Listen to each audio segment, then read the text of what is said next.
ক্রোয়েশিয়ায় পর্যটকদের নতুন আকর্ষণে পরিণত হয়েছে পানির নিচের এক অনন্য জাদুঘর। যিশু খ্রিস্টের ক্রুশবিদ্ধ হওয়ার ঘটনার আদলে তৈরি বিশ্বের একমাত্র আন্ডার ওয়াটার মিউজিয়াম এটি। তীব্র গরম থেকে স্বস্তি পেতে এবং পানির নিচের এই বিস্ময়কর শিল্প ভাস্কর্যের জগতের কাছ থেকে দেখতে প্রতিদিনই সেখানে ভিড় করছেন দেশি বিদেশি পর্যটকরা। ভবিষ্যৎ হোক নিরাপদ, বিনিয়োগ হোক বিশ্বস্ত, আর আমার পছন্দ সল্ট বে। ওয়েলকাম টু সল্ট বে। ইউরোপ জুড়ে বইছে তীব্র দাবদাহ। রেকর্ড ভাঙা গরমে যখন হাঁসফাঁস দশা মানুষের, ঠিক তখনই ক্রোয়েশিয়ার ট্রোগির শহরের কাছে সাগরের নীল জলরাশিতে মিলছে আরাম। গরম থেকে বাঁচতে পর্যটকরা দলে দলে ডুব দিচ্ছেন সাগরে।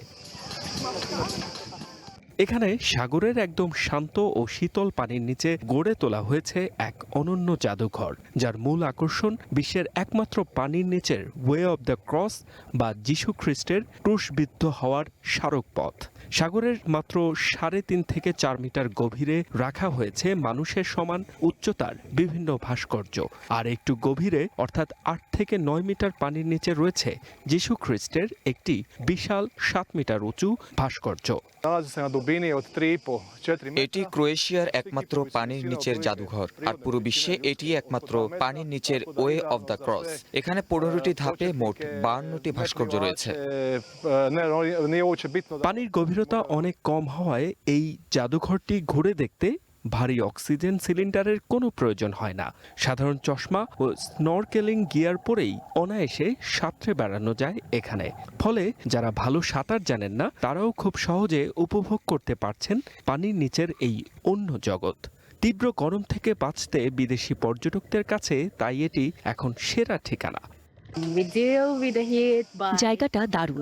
আজকে অবশ্য বেশ গরম, তাই পানিতে নেমে সাঁতার কাটছি। তবে সত্যি বলতে আমার নিজের দেশের আর্দ্র আবহাওয়ার চেয়ে ক্রোয়েশিয়ার এই সাগরের পানি অনেক বেশি শীতল ও আরামদায়ক।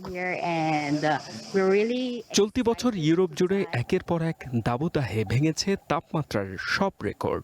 ছড়িয়ে পড়েছে ভয়াবহ দাবানল, প্রাণ হারিয়েছেন হাজারো মানুষ। এমন চরম বৈরী আবহাওয়ার মাঝেও সাগরের এই শীতল জাদুঘর যেন পর্যটকদের ক্লান্তি দূর করার এক টুকরো শান্তির নীড়। H M Ataullah, one international desk.